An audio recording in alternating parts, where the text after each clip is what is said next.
kita hamba-hamba Allah itu yang menyebabkan ini. Orang ini masih ada gitu. Ternyata ada orang yang ngasih air satu saja. Setelah itu dia meninggal. Ternyata ada satu tegukan air yang diberikan oleh Allah. Nah, keyakinan ini kita perlu bangun di dalam diri kita. Keyakinan ini kita perlu bangun di dalam diri kita. Masalah rezeki itu adalah yang kita dapat, yang kita di sini miliki. Dan kita makan. Masalah rezeki itu adalah yang kita dapat, yang kita di sini miliki. Dan kita makan itu rezeki kita. Sementara itu karena itu dalam yang kita dapatkan ada hak orang lain. Makanya dalam itu ketika dan kita makan itu rezeki kita.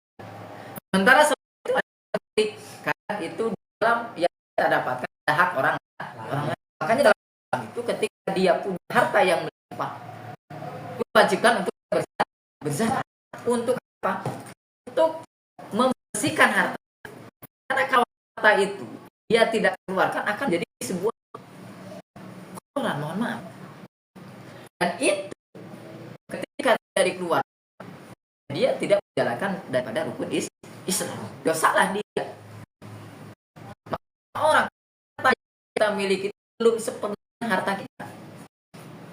Tapi kenapa orang harta yang kita miliki belum sepenuhnya harta kita? Tapi kenapa kadang kita menganggap adalah harta kita? Karena itu hawa nafsu. Maka oleh karena itu, ketika kita mendapatkan rezeki, ketika kita mendapatkan mohon, tapi kenapa kadang kita menganggap adalah harta kita? Karena itu hawa nafsu. Maka oleh karena itu, ketika kita mendapatkan rezeki, ketika kita mendapatkan mohon mungkin ubah, setidaknya potong berapa persen sisi, tapi dengan niat jalan daripada tahu. Karena zakat ini wajib bagi dia nyampe. Adapun sedekah atau itu bebas. Bagi yang nggak punya boleh-boleh saja. Maka bagaimana kalau dia itu berinfak daripada mungkin mengharap akan nyampe pada Allah, berarti dia berguna air kecil. Makanya nanya Ustaz, ada orang yang bangun masjid tapi ternyata hanya itu dari dana riba, nggak bakal nyampe. Walaupun megah, tapi Allah nggak nyampe karena keharam. Oleh karena itu kita ketika ya sekali lagi supaya kita itu melatih diri kita itu bahwa tidak ada hal yang kita miliki. Karena orang itu akan capek ya, ketika dia punya perasaan di dalam dirinya memiliki ya, itu akan capek. Motor saya, ini motor saya, ini mobil saya, rumah saya, motor dipakai orang lain, hatinya itu nanti takut rusak. Wah, pokoknya pikirannya tuh aneh-aneh. Aduh, ini dipakai atau ini.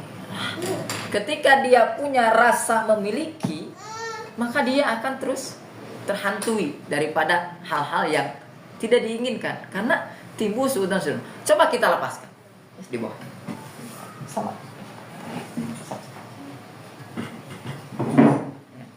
Coba kita belajar untuk tidak kita itu hakikatnya itu kita tidak punya apa-apa, sehingga kita hidup di dunia itu kita diberi rezeki oleh Allah, kita diberi nikmat oleh Allah. Ketika kita dapat rezeki pun ini adalah titipan dari Allah. Sehingga ketika diambil oleh Allah, seandainya ada kan orang mungkin udah jaya-jaya kena musibah misal, dia akan ikhlas menerima daripada yang sudah terjadi. Inilah ketenangan hidup yang hakiki.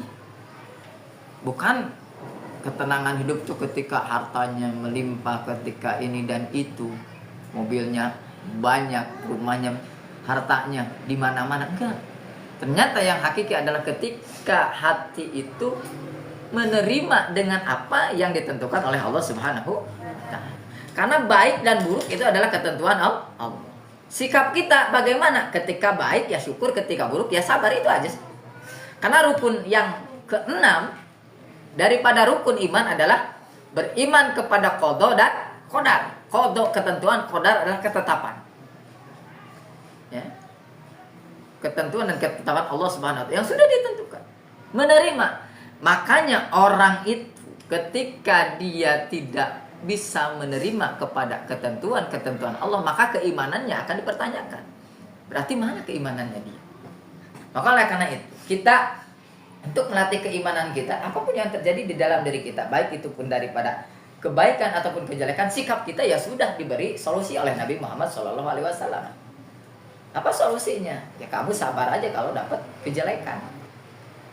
Kalau dapat kebaikan ya syukur. Syukur bentuknya banyak. Apa? Bisa dengan ucapan, bisa dengan perbuatan, bisa dengan tingkah laku. Ya. Maka kita juga salah satu hadir ke sini juga itu hadirkan syukur kita. Mensyukuri nikmat sehat, mensyukuri nikmat diberi akal. Karena orang-orang bilang gak bisa duduk seperti begini. Antum diberi akal yang sehat, itu adalah nikmat.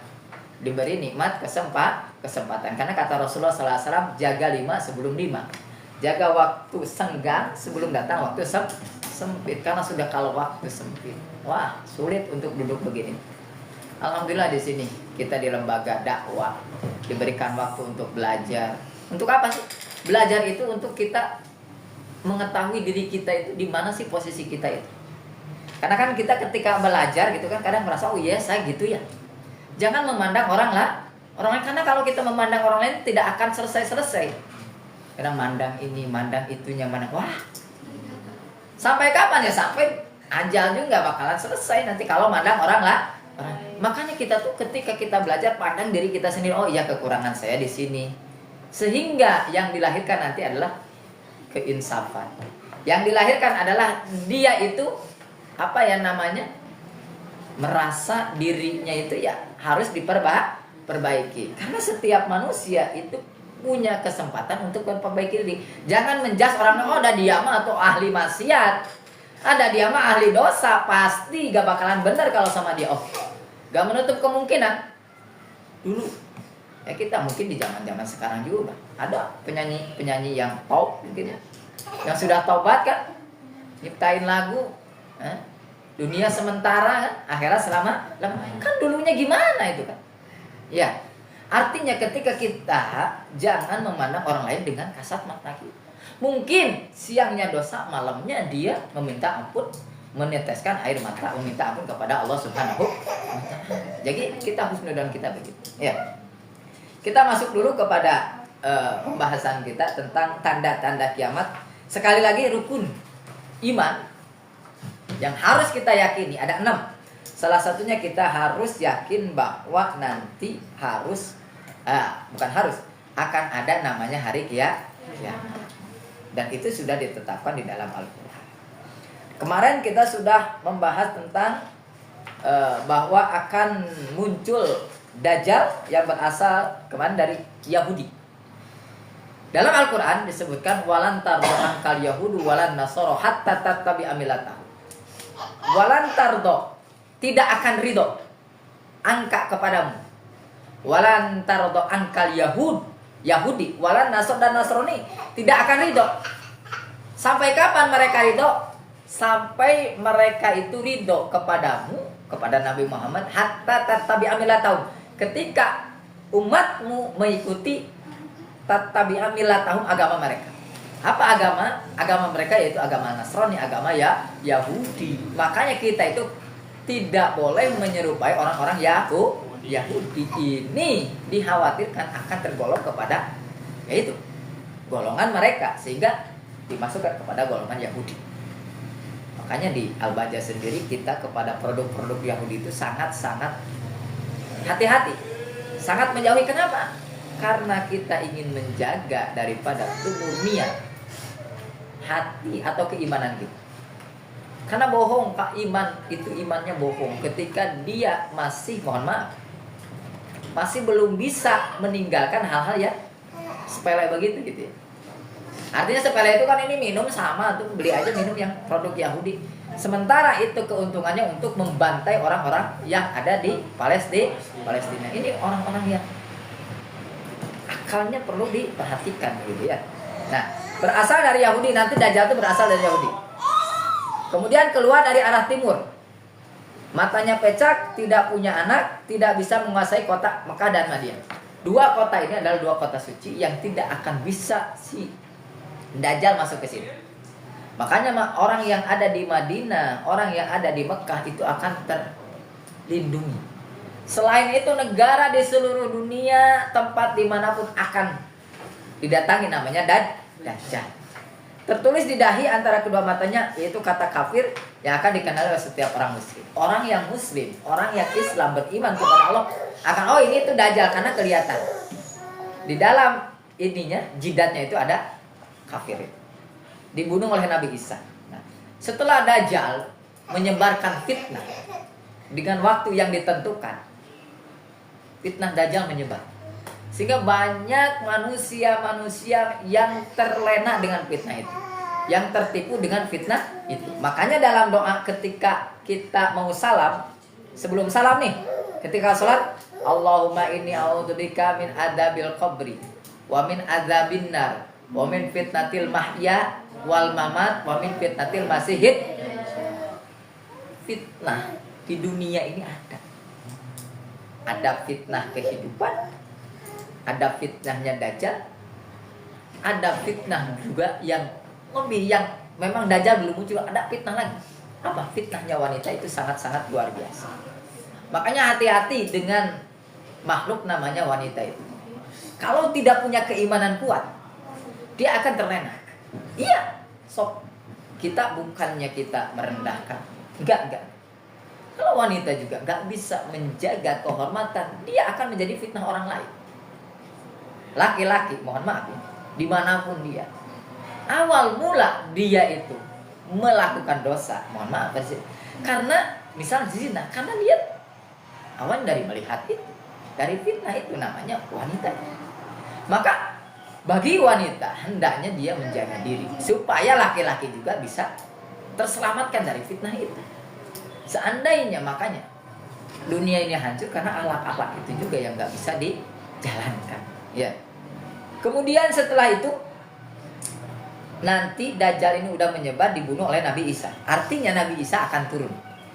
Termasuk di sini nomor 2 turunnya Nabi Isa. Termasuk tanda besar kiamat adalah turunnya Nabi Isa. Setelah tersembunyi dalam tempo yang sangat lama. Hitungan manusia ya. Tapi namanya hitungan ya bagi Allah nggak ada lama, nggak ada sebentar bagi Allah. Karena Allah nggak butuh waktu seperti manusia. Tidak arada sain ayakul lalangkun. Kamu dijadikan kaya sekarang pun bisa Allah mah. Cuman manusia kan perlu proses. Kita nggak bisa bim salabim langsung punya anak, nggak bisa. Harus ada proses dulu dong. Proses taruh dulu. Setelah taruh, gagal kan? Setelah gagal taruh lagi, gagal lagi, ya udah terus aja gitu sampai berhasil, nikah. Setelah itu baru itulah proses. Kita pengen jadi sukses, jangan mimpi doang. Saya mau jadi sukses tapi kerjaannya nongkrong, ngopi, main game. Ngimpi doang. Namanya ngimpi bukan kenyataan. Ya. Nah, Nabi Isa ini masih ada di dunia, masih ada. Cuman di mana? Ya. Nabi Isa akan turun untuk menegakkan syariat Nabi Muhammad hingga terwujudnya suatu kedamaian dan ketentraman di antara bangsa manusia. Ini kan Dajjal menjabarkan fitnah ya. Ketika Dajjal sudah menyebar fitnahnya, itu manusia kacau. Kacau itu tidak ada kedamaian. Tidak ada kedamaian. Rakusnya luar biasa. Nah, setelah itu manusia sudah ya nggak karuan begitu. Turunlah Nabi. Karena sebab Dajjal ini. Karena orang itu kalau pengen damai, kalau pengen tentram, kuncinya satu apa? Ikuti syariat baginda Nabi Muhammad SAW. Itu aja sih. Makanya nanti Nabi Isa itu akan membawa ajaran Nabi Isa atau ajaran Nabi Muhammad. Nabi Muhammad SAW akan diajarkan. Karena ajaran Nabi ini ajaran yang paling ampuh untuk menyebarkan kedamaian, menyebarkan ketentraman. Ketika kita ada masalah, dimanapun itu masalah, di kerjaan, di rumah tangga, di lembaga, di kampung, coba cek, pasti ada syariat baginda Nabi yang perlu atau yang belum dilaksanakan. Contoh deh suami istri ribut, perang, perang di rumah, perang artinya mungkin perang apa gitu. Ternyata ketika dia tidak, oh ada syariat baginda Nabi yang belum dilaksanakan. Coba kalau ikuti syariat Nabi Muhammad udah enak.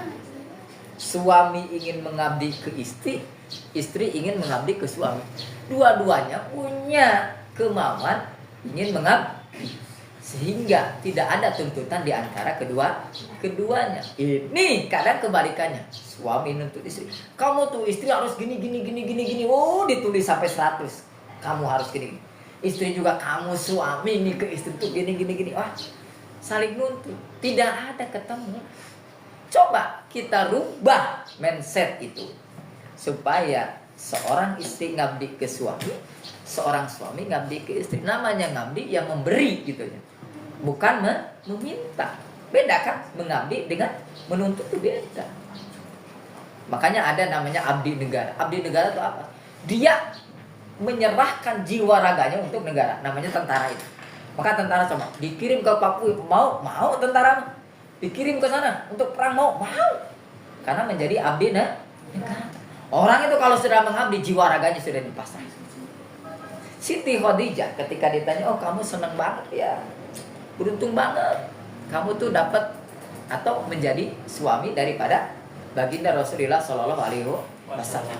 Iya, jelas bahagia.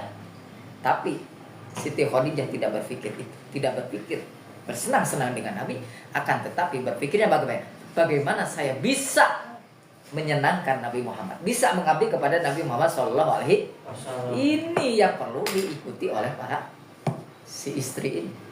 Begitupun Nabi itu nggak pernah kepada istrinya marah, nggak pernah kepada istrinya ngomong kasar, nggak pernah kepada istrinya hal-hal yang ini. Ketika syariat Nabi jalankan, maka akan timbul kedamaian di dalam apapun itu, ya, baik dalam keluarga, dalam lembaga, dalam pekerjaan. Udah jalankan syariat baginda Rasulullah Shallallahu Alaihi Wasallam. Alhamdulillah di sini sudah coba Idul Latif ya, Idul Fatih sudah dijalankan. Sholat duha sudah ada checklistnya, kita dengarkan. Tahajud juga ada. Kadang ada masuk ke WA itu jam 4 sudah ada masuk. Assalamualaikum haji fulan, anak dapat itu haji fulan. Wah, disebut haji nih kadang, ya? Alhamdulillah gitu kan. Jadi ada gitu kan. Mungkin dari orang-orang luar juga masuk gitu. Karena dapat nomor kita jadi masuk itu. Kadang ada yang ngirim jam 3, ada yang ngirim jam 4, ada yang sebelum subuh, ada yang setelah subuh. Karena berlomba-lomba di waktu pagi itu waktu barokah gitu. Benar itu. Maka orang yang akan fakir di kemudian hari itu salah satu sebabnya adalah tidur pagi. Orang yang tidur pagi fakir. Nah, di sini ada dalam Al-Qur'an disebutkan bahwa Nabi Isa itu akan hidup kembali. Wa qaulihim inna qatalna al-masih Isa ibn Maryam wa rasulah. Wa ma qataluhu wa ma salabu walakin syubiha. Kami menghukum pula mereka. Mereka itu adalah orang-orang Nasoro, orang-orang Nasrani. Karena ucapan mereka, sesungguhnya kami telah membunuh Al-Masih. Ucapan mereka itu telah membunuh Al-Masih itu Nabi Isa. Menurut versi mereka Isa putra Maryam, Rasulullah. Ya. Padahal mereka tidak membunuhnya, tidak pula menyalibnya. Jadi Nabi Isa itu tidak dibunuh, tidak disalib. Ini Al-Qur'an loh yang mengatakan. Tetapi yang mereka bunuh adalah orang yang diserupakan Nabi Isa. Makanya ada riwayat bahwa yang diserupakan yang dibunuh dan disalib itu adalah namanya yaitu siapa?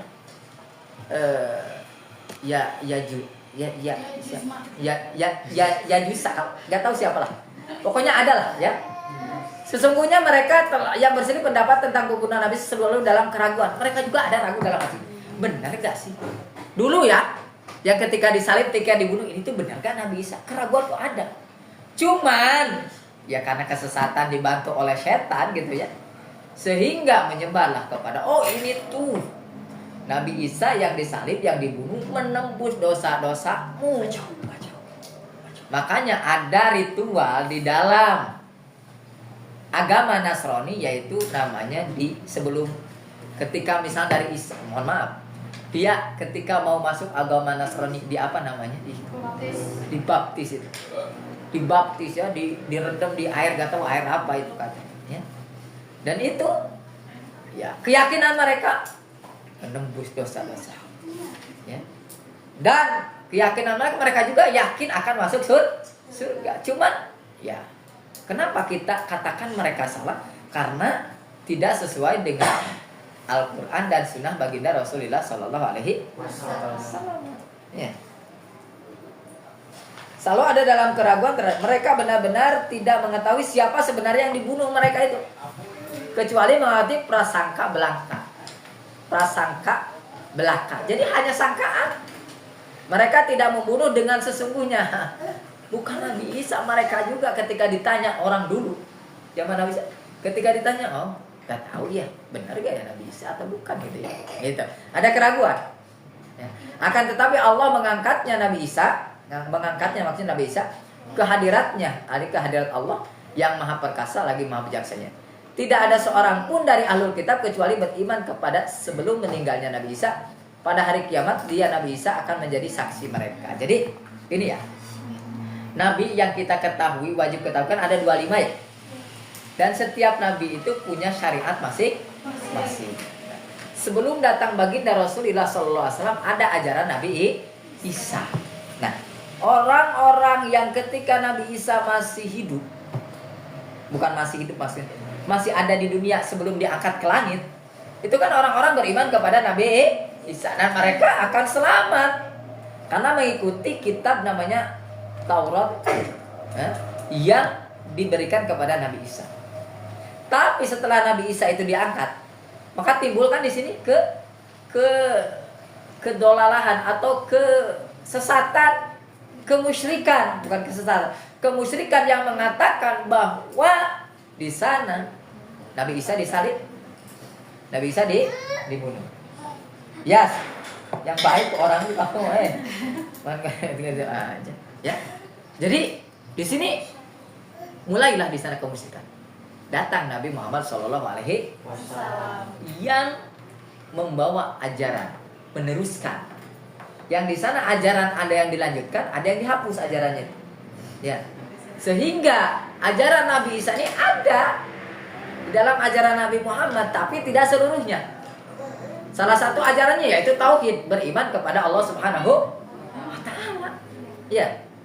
Maka oleh karena itu, setelah Nabi Muhammad menyebarkan ada orang-orang yang mengakui saya ngikut kepada Nabi Isa, saya adalah umat, selama dia tidak sesuai dengan syariat baginda Nabi, ajaran baginda Nabi, maka tidak akan selamat dia.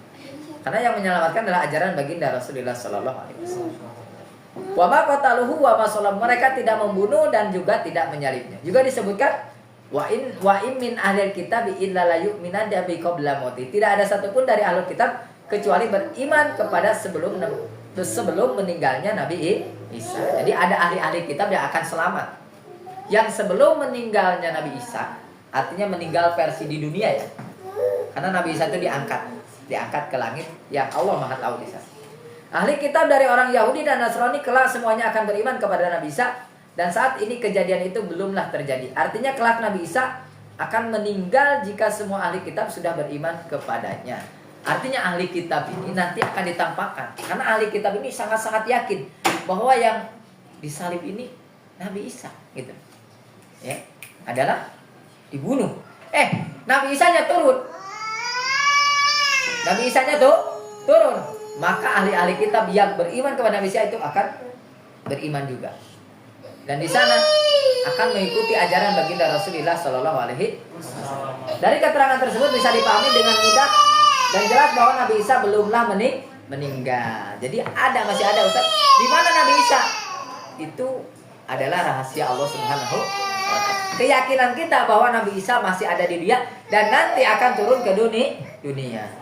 Ustaz pengen ketemu dong dengan Nabi Isa, ya nggak bisa. Ya nggak bisa, kecuali Allah kehendaki. Nah, di sini ada hadis yang artinya tatkala Dajjal keluar, nanti Dajjal itu keluar, Allah mengutus Nabi Isa turun dari langit tepatnya di menara putih sebelah timur Damaskus, di negeri timur sana ya, mengenakan baju yang tidak bertangan rompi dengan meletakkan dua tangannya di atas sayap-sayap dua malaikat. Jika beliau menundukkan kepalanya akan menetes keringat, dan di saat dia mendongakkan wajahnya ke arah akan mengalir keringat bagaikan untayan permata. Keringatnya pun bagaikan permata si Dajjal ini, coba. Enggak menggoda gimana bagi orang-orang yang penggila dunia begitu mungkin ya. Tidak ada seorang kafir yang mencium embusan napasnya kecuali akan mati. Ya. Dan napasnya akan sampai kepada tempat sejauh mata memandang, dan Nabi Isa mencari Dajjal hingga menemukan di pintu Lut, Palestina, kemudian dibunuhnya. Jadi nanti Dajjal itu akan dibunuh di negeri Palestina. Ya, yang mana sekarang Palestina itu sedang digebur oleh orang-orang Yahudi, oleh orang-orang yang tidak mengimani kepada Nabi Muhammad SAW. Kemudian selanjutnya keluar Ya'juj dan Ma'juj. Apa sih Ya'juj Ma'juj itu? Ya'juj dan Ma'juj adalah nama kelompok umat manusia yang kelak akan mengebohkan dunia. Nanti setelah Dajjal datang, kemudian Ya'juj Ma'juj juga datang menghebohkan dunia dan membuat kerusakan di muka bumi. Ini ya urutannya Dajjal, kemudian Nabi Isa, kemudian keluar Ya'juj Ma'juj. Mereka akan keluar kelak di akhir zaman pada waktu yang sudah Allah tentukan dan Allah sembunyikan dari kita. Sebagaimana disebutkan dalam Al-Quran, hatta idza futihat Ya'juj wa Ma'juj wa hum min kulli jadabi yang silun. Hingga apabila tembok, nah, sekarang Ya'juj Ma'juj itu ada. Cuman di tembok yang sangat kokoh sekali disebutkan. Ya'juj dan Ma'juj dibuka dan mereka turun dengan cepat dari seluruh tempat yang tinggi. Apabila janji yang benar, yakni hari kiamat telah makin dekat, tiba-tiba mata orang-orang kafir terbelalak. Mereka berkata, alangkah celaka kami benar-benar lengah tentang ini, bahkan kami adalah orang-orang yang zalim. Inilah yang harus kita yakini. Adapun rincian tentang sifat-sifatnya dan juga kapan waktunya adalah masalah furu akidah. Artinya kapan ya? Itu ada yang mengatakan ini, ada yang mengatakan itu adalah daripada cabang-cabang akidah. Itu enggak perlu diperselisihkan, tapi yang perlu kita yakini bahwa Ya'juj dan Ma'juj nanti akan datang di dunia, akan turun ke dunia. Dan sangat tidak benar bagi yang mengatakan bahwa yang disebut Ya'juj dan Ma'juj adalah orang-orang Cina dan Mongol. Itu dikarenakan keberadaan Ya'juj dan Ma'juj sampai saat ini masih ada suatu tempat yang dibatasi dengan benteng dan hanya Allah yang tahu. Ada.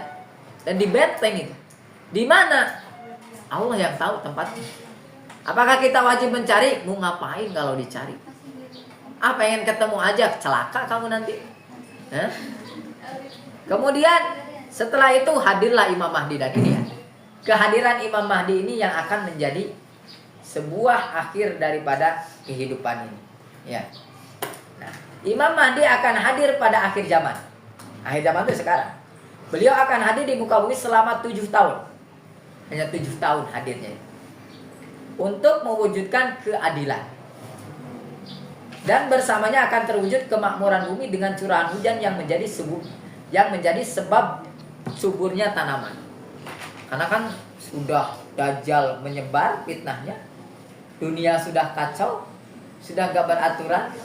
Nabi Isa bunuh, Ya'juj keluar, Ya'juj dan Ma'juj juga di sini menghebohkan dunia. Menjadi dunia itu juga kacau. Datanglah Imam Mahdi. Selama berapa tahun? 7 tahun dikatakan. Keterangan tentang keluarnya Imam Mahdi disebutkan dalam beberapa hadis. La tad'abudunya hatta yamlikal araba rajulun min ahli baiti yuwati'u ismuhu ismi. Ya, di sini hadisnya Nabi Muhammad bersabda, tidak akan berakhir dunia, artinya kiamat, hingga menguasai Arab seseorang laki dari keluargaku yang namanya sama dengan namaku. Jadi namanya Imam Mahdi itu adalah Muhammad bin Abdullah. Ya. Dari keturunan Sayyidina Ali dan Siti Fatimah Zahra. Artinya dari kalangan habaib. Dari kalangan para keturunan-keturunan yang suci. Yaitu keturunan Nabi Muhammad SAW. Hadis kedua, Al-Mahdiyu, Nabi Muhammad bersabda, Mahdi dari keluargaku, min itrati, min waladi Fatimah, dari keturunan putriku yaitu Sayyidah Fatimah. Karena Nabi itu punya anaknya berapa? Nabi itu 7.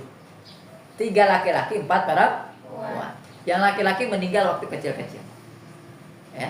Yang perempuan ini yang menjadi keturunan Nabi yang terbanyak itu adalah daripada Sayyidah Fatimah dan Sayyidina Ali yang mempunyai 2 putra.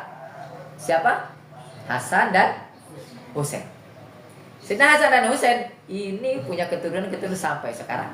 Yang namanya habaib-habaib ketika diruntut sudah sampai kepada Nabi Muhammad SAW. Nah, ya. Kemudian hadis ketiga, kaifa antum idza najala ibnu Maryam fikum wa imamukum minkum.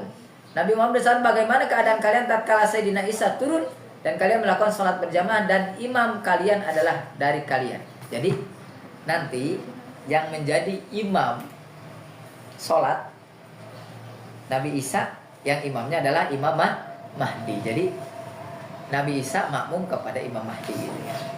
Dan Nabi Isa ini menjadi umat baginda Rasulullah SAW juga dikatakan begitu. Dan menyebarkan syariat baginda Rasulullah SAW. Berdasarkan riwayat di atas bisa dipahami bahwa nanti akan hadir Imam Mahdi dan beliau berasal dari keturunan baginda Rasulullah SAW. Kalau Nabi Isa kan memang keturunannya ya sebelum Nabi Muhammad ya. Namanya adalah Muhammad bin Abdullah yang akan menjadi imam kaum muslimin dan Nabi Isa pun akan bermakmum kepadanya. Artinya bermakmum kepada Imam Mahdi. Jadi nanti Imam Mahdi dengan Nabi Isa itu bertemu. Dan mulailah di sini dunia ini semakin tenang, makmur, bahkan beriman semuanya. Riwayat tentang Imam Mahdi. Nah, setelah beriman ini, ya. Setelah beriman manusia semuanya beriman ya. Tapi ada orang-orang yang gak beriman juga ada. Yang mana mereka nanti akan dimatikan.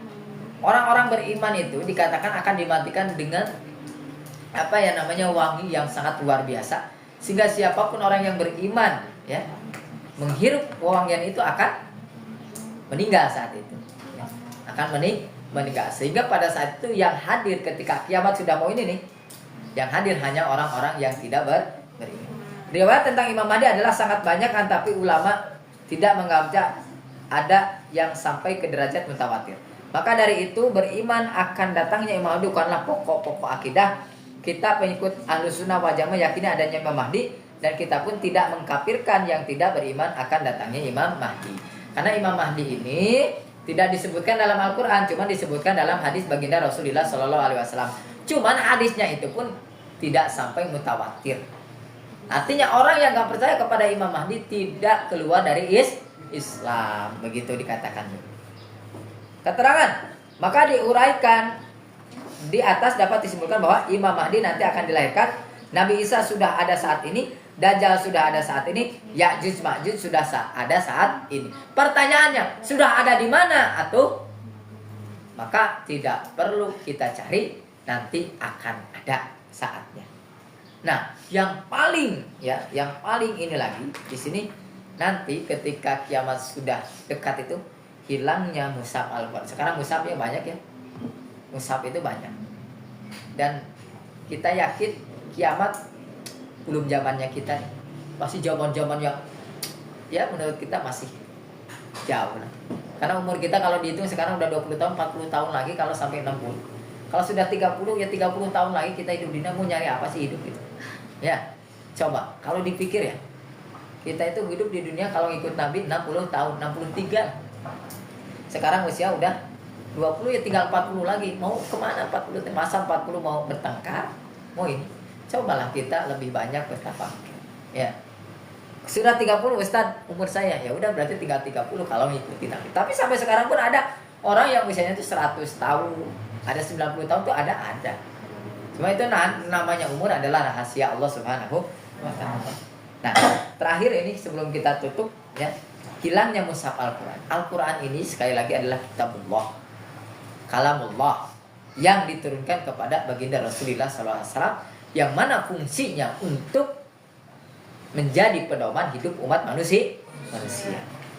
Makanya dikatakan orang yang memegang teguh kepada Al-Qur'an dan Sunnah tidak akan sesat. Karena itulah ketika kita mungkin beli barang, beli sesuatu apapun, itu ada buku pedoman. Ketika kita mengikuti pedoman itu, maka akan kita bisa selesaikan kan masalahnya gitu. beli apa namanya permen itu Rubik ya. Ketika kita beli Rubik ternyata di dalamnya tuh ada pedomannya. Ada pedomannya. Kirain itu gitu-gitu tuh bisa sendiri, ternyata ada pedomannya. Kalau kita sendiri belum lihat buku pedoman, rumitnya, nggak bisa sampai seharian gitu, nggak bisa. Ketika lihat rumusnya, oh gini. Hanya orang sampai merem juga karena dia udah hafal rumus, ternyata bukan kecerdasannya dia.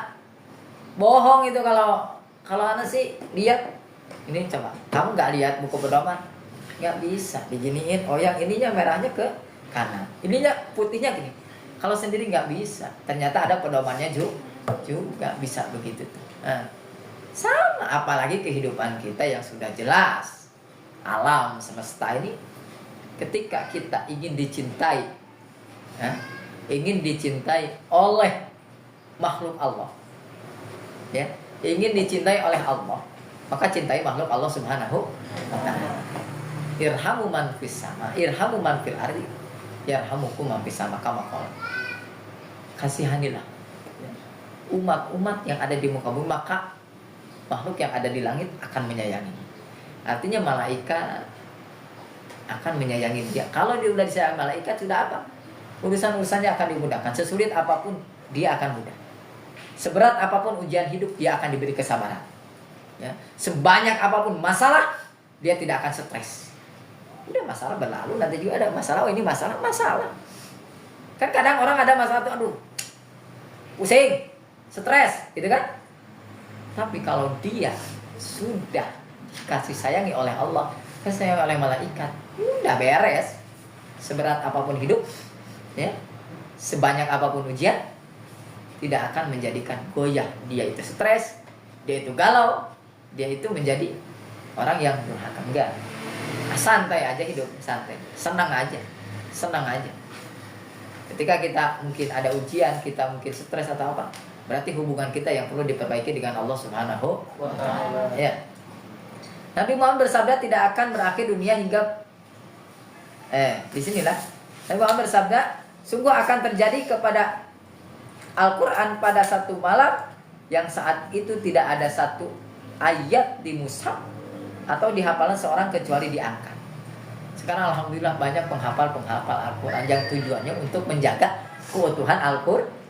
Seandainya Al-Quran tidak ditulis pun, Allah menitipkan di dada orang-orang yang dipilih oleh Allah dengan namanya Hamilul Quran atau Hafidul Quran.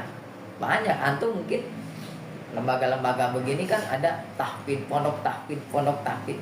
Apa sih tujuannya? Untuk menjaga kemurnian Al-Quran. Karena Al-Quran satu huruf pun dirubah, itu akan ketahuan. Satu aja harokat dirubah akan ketahuan. Satu titik yang asalnya nun, titiknya dipindah, anak titiknya ini kebain aja, ke bawahin menjadi ba. Ini nun titiknya satu kan, anak tambah aja titiknya jadi dua, menjadi ta. Akan ketahuan. Gak mesti titik deh. Apa ya namanya? Ya panjang pendeknya misal. Ini harusnya dibaca panjang, anak pendek ini.